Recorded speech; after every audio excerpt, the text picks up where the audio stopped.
Hey everybody, Rob here from Pro Studios and welcome to this video. I'm going to talk about the top 5 accessories for the bmpcc4k, which is, I forgot to pick it up, which is this lovely little beast here. There are lots of videos out there and they talk about some of the shortcomings of the camera. I disagree with a fair bit of what's been said, and I'll cover some of that as we're going. I think if you're looking at this as the brains and the body and the color science for your filmmaking setup, I think this is pretty much perfect. It's not quite perfect, nothing ever is, and out of the box it's not great. But that said, the picture is to die for. It's beautiful. The codecs that are used are great, and with the firmware update, having B-RAW is going to be fantastic.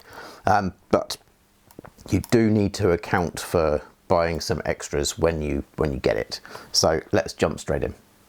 Okay, so the first thing you're going to need is some kind of support system, because out of the box the camera is fine and it handles a bit like a DSLR, but you can't really attach much to it. There is a 1/4-20 on the top and there's one underneath, but you know, you're going to put a cold shoe or a handle on maybe, but that doesn't really serve too many purposes. A top handle might be good, just for a little bit of extra maneuverability and to get some low down shots. But I think the best thing to start with for this camera is a cage of some kind. Now I've gone for the small rig cage, which is just covered in various different thread sizes. They're all over both sides, top, bottom, and there's a NATO rail on here, so you can put a handle on. We'll get to the handle in a minute because it's got other stuff attached to it, but I definitely recommend a top handle. I've also gone for the cable clamp on the side, so if you're using HDMI or USB-C cables, then having a clamp there so you don't accidentally tug them out when you're on a shoot is definitely worth. I think it's it's under $20. I think it's probably like $12 or something like that. I also have just a little extra cold shoe on this side, and that's just useful for mounting other accessories. One thing to note with all of the cages I've seen, except maybe the tilter, is that when you have the body in the cage, which attaches top and bottom by the way, and also has 2 pins to make sure that the body doesn't twist inside the cage, is that when you put the camera down flat on its back, the lens is probably a little bit prone to scratching. It's not the lens, the screen itself. So just be aware of that. But then who's going to put the camera down on its back? Not many people. Okay, so I think while I'm talking about the cage, I also have the clamp here for the mount for the T5 Samsung T5 drives, which I would say are a must. I'm not really including them on this list because that's going to be down to your choice, and all of this is, but what media you use is probably down to the rest of your system.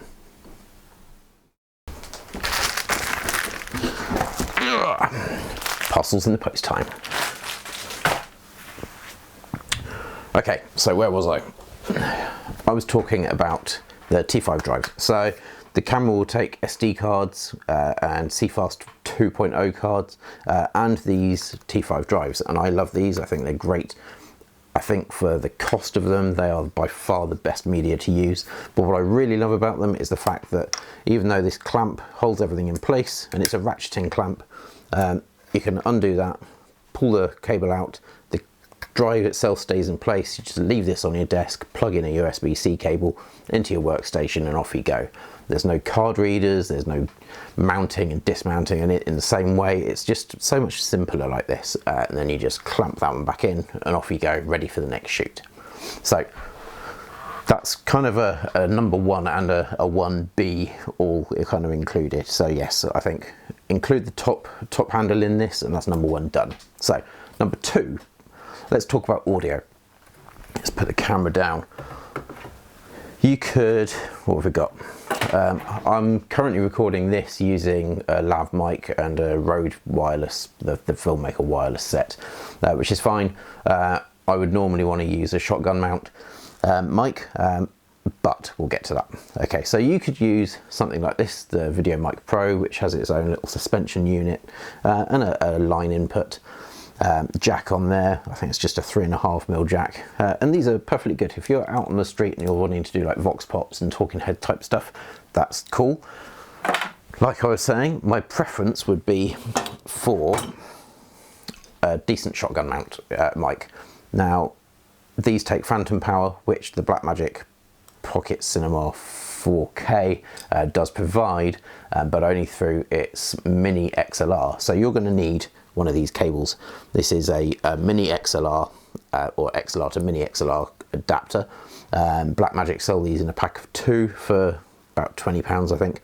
And they're really good, they're nicely built, and this means that you can use high-end mics which give you really good audio. Now you can mount this, as you can see here, I've got this on a lyre here, and this could go on a cold shoe mount for kind of close up, like the Vox Pop type thing as I was mentioning, or you could stick this on a boom and still get really good audio, which is what I would prefer to do in the studio, but I wanted to show this kind of in place. Now, if you're doing that kind of on the street doco style stuff, then you could just pop this in here and off you go. That's your rig sorted. Plug it straight in. And the reason I say this is not just because the mics are better, but also because the preamps are different. The preamp for the mini XLR input is different to the line input, and I think it's much better. I don't know what's going on internally there, but that's what I can tell. And I will do a video at some point fairly soon comparing the different audio options you have if you're using this camera. Okay, so next up we have what people are calling the biggest kind of problem for this, and in some ways kind of their biggest love, and that is the screen on the back. The screen is beautiful, it's versatile, the touch sensitivity is balanced very well, and the interface itself is a joy. It's the best interface of pretty much any device ever made, I think. But as has been pointed out by many YouTubers already, it doesn't have any hinges at all. You can't flip it, you can't turn it, you can't even tilt it to get kind of lower or higher shots. But I think that's kind of missing the point. This isn't meant to be that camera. It's not a DSLR that happens to shoot a bit of video, so you'd use it as a vlogging camera, even though it's got the kind of extra button on the front to set the recording. That's not what it's all about. I think this is, you need to consider this to be the brain, just the kind of the center of a system. And if you think about it that way, then having a flippy screen isn't going to help you much anyway. So what I do, and I mount it in various different ways. At the moment, I have this mounted on a top arm, so I can connect it to my NATO rail, like so. Just tighten that. This is the BlackMagic Video Assist. This is the 5-inch version. There's a 7-inch 4K version as well, but that's really good if you need kind of critical focus assisting out in a bright day. For most uses, I think this is a better option. It's only HD, but you can focus perfectly well with it. The peaking is really nice on it, the zebras and the waveforms, everything's in there, which is really cool. Also has SDI ports on it. It also has, now I can't open it because I've got this friction arm attached, but there's a little flip out stand, so you can just put it on a table next to you. It has quarter 20s top and bottom. It takes 2 LP6 batteries. Now that's quite useful because if you turn down the brightness of this screen, and you're using this as your monitor, your main monitor, then you're going to save battery life in the body for, you probably get a good extra 10 minutes out of it. I'm going to talk about batteries more in a minute. But a monitor like this, really useful, very very versatile. As you saw from the kind of the thumbnail for this video, I was kind of making fun of it being a vlogger's camera, and it could be. But you would have to do this for it. You would have to rig it up in a certain way, and you'd have to stick it on your tripod or a motorized slider or something to make it really worthwhile. But having this video assist means you can use it in various situations. So you can stick it on a dolly, you could have a remote video feed and a remote focus pulling system. It just means that you can kind of scale your production to whatever you're doing. Personally, I think having this as a monitor on a gimbal is a really cool way of working, and that's something I'm going to talk about next. So let me just pop that down there a second. For me, it's not really a downside, but it's an aspect of the camera which is something that you really need to think about more than anything else, is stabilization. There is no in-body stabilization, so you have to kind of account for that. If you want really shaky footage, which in some cases you might, then great, but you want to be able to control that shakiness, and there's no switch. So I think the biggest thing for me would be stabilization. That could be anything from a tripod for the most basic but solid kind of foundation for your camera so you don't get jittery footage. You could go for a dolly, or I've got a this is the Moza Air from Gudson, which is a fantastic gimbal which the camera does fit on with a little bit of tweaking. I'm going to do a different video all about this gimbal because it's a fantastic bit of gear. So this here, by the way, that's the thread where you could put an arm. I haven't got one to hand, but you could put a friction arm, magic arm on there and have your monitor. So then if you're doing those kind of low down to high up crane shots with your gimbal, or you're just kind of running and you can't see the screen for whatever reason, then this is a great option. I'll talk about that soon. I think probably the best option when you're talking about stabilization for this camera though is your lens choice. Now, yes, you can use cine lenses, and manual lenses are great for so many situations, and having a fixed system where your filters are all the same size and your lenses are all kind of measurable in the same way means that your follow focus is going to be fine, and you can just swap out lenses without having to adapt everything else in your rig. But a small light camera like this, something that you might be putting on a gimbal, you might even fly it on a drone, you might put it on a slider, motorized or whatever, those things are probably not how you're going to work. Most likely you'll have cage, lens, maybe an audio solution and a field monitor, which means that your lens choice is where you're going to get all of your real stabilization. So for me, I think the best choices are going to be the Lumix lenses. Not all of them, but a lot of the really good ones have really good stabilization. So the 12 to 35 is probably the one I would recommend most. You could go down the route of using a speed booster, and then you're opening up a whole world of other lenses. There are some really cool EF lenses, but actually the 12 to 35 Lumix lens, if you're going to buy one lens, that's a really good one. That covers your kind of 24 to 70 range, or a full frame equivalent. It's 2.8, so it's not super fast, but it's plenty fast enough for a lot of stuff. And actually, when you look at all the footage that you're going to be shooting, how much is going to be wide open? Probably not as much as you think. And we all love to get caught up in this. Well, this Voigtlander 17.5mm goes down to 0.95, and it's super wide and it's lovely, and yes, it is, but more for stills actually.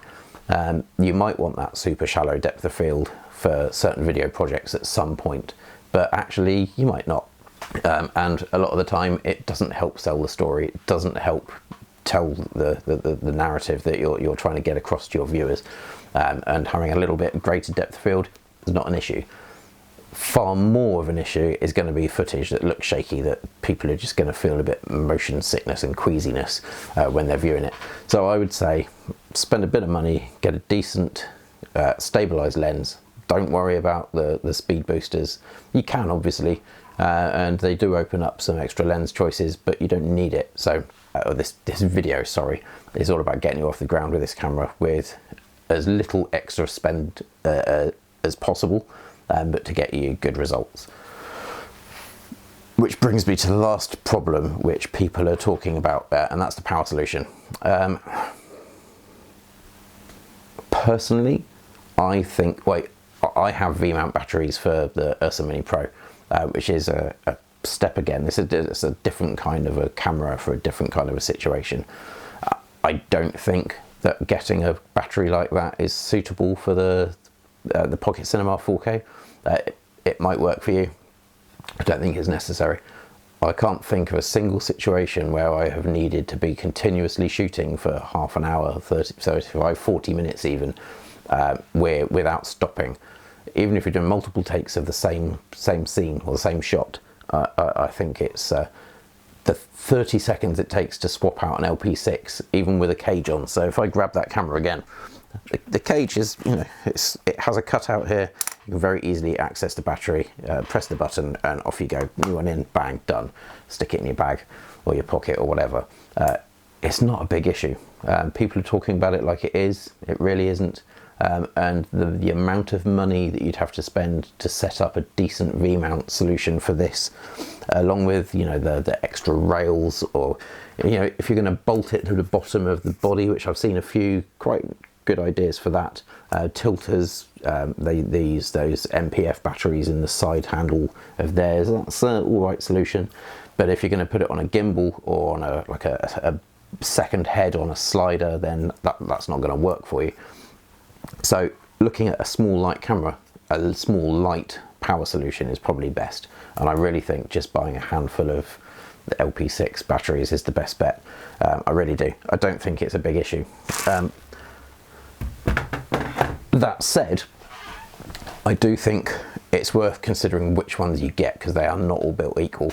The one that comes with it in the box is fine, does the job, it lasts about 35 minutes I've found on average, depending on the brightness of the screen and what accessories you've got attached to the camera. I've actually got a load of real cheap kind of Amazon Top Max batteries which seem to work pretty well. I get a good 35 minutes out of those. The newer batteries are really good. They give the most accurate battery capacity on your little on the screen. You get a good reading of them, and obviously the original Canon ones also give you a very accurate reading, although they don't seem to last quite as long. I'm still testing different manufacturers of batteries to see which ones work best, see which ones, because even the Canon one, I found that once I charged it up to full capacity and I put it in the camera, and immediately dropped to 76%. You know, whether that's accurate or not, I have no idea. It lasted for a half an hour. But go out there, try a few, borrow some batteries from different friends, see which ones work best for you. But really, you could spend £200 easily on some extra rails, a V-mount plate and a V-mount battery, and then, you know, you've got all your DTAP cables to make sure you're powering things right. The one benefit to that is obviously the capacity is larger, but also you can power multiple devices from that one V-mount battery. So that's the kind of caveat. They are quite versatile in that way. But you can't just pop off. I use Arca Swiss plates on everything. Sometimes they're attached to a Manfrotto plate, like what I've got here. So this is the GH5, which is on an Arca plate, which is attached to my rail support, which has follow focus and matte box and everything. They're not on there at the moment, but they all clamp on there. And then that is attached to one of the longer Manfrotto plates, which is on the Manfrotto tripod head. That's the fluid head.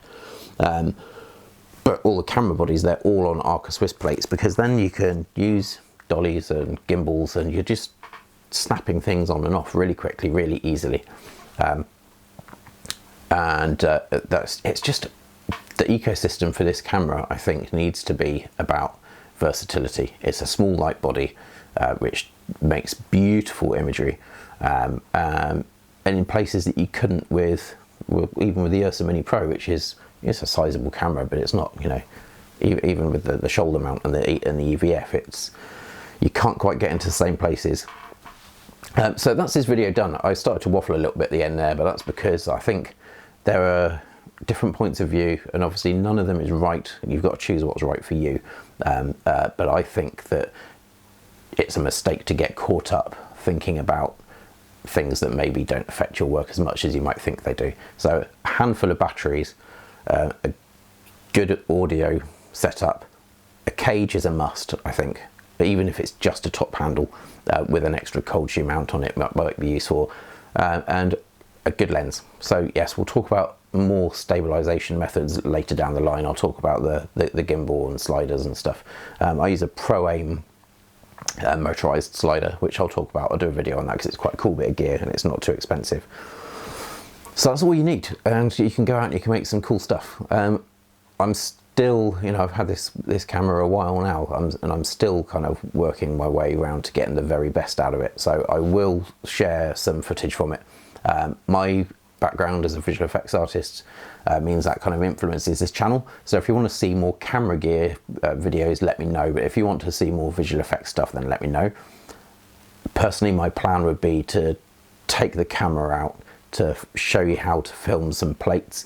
It doesn't really matter which camera you're using, you could use an iPhone, it doesn't matter. But I want to show you how to take some cool plates, shoot that footage and then track it in Cinema 4D and do some compositing in Fusion, that sort of thing. So let me know if this has been of some use. Let me know whether you completely disagree and you think I'm an absolute idiot for saying some of the things I'm saying, or actually you go, oh, maybe he's right, maybe just a handful of batteries is a good idea. You don't need to spend an absolute fortune to get the best out of this camera, but you do need to spend more than just the 1200 quid on the body itself. So you need a good lens, a cage or top handle. I would definitely say an SSD for recording onto, some kind of stabilization, whether that's the glass or a tripod or what, and then just think about your batteries. It really is cheap. You could spend like 30-40 quid and get a handful of batteries that will keep you going for most of the day. And if you have a power bank for your phone like I do, you can charge your batteries, just leave it in your bag charging while you're working. And then really you only need kind of maybe 3. So that's been it. I've been Rob, thanks, and I'll see you all again soon. Cheers, bye bye.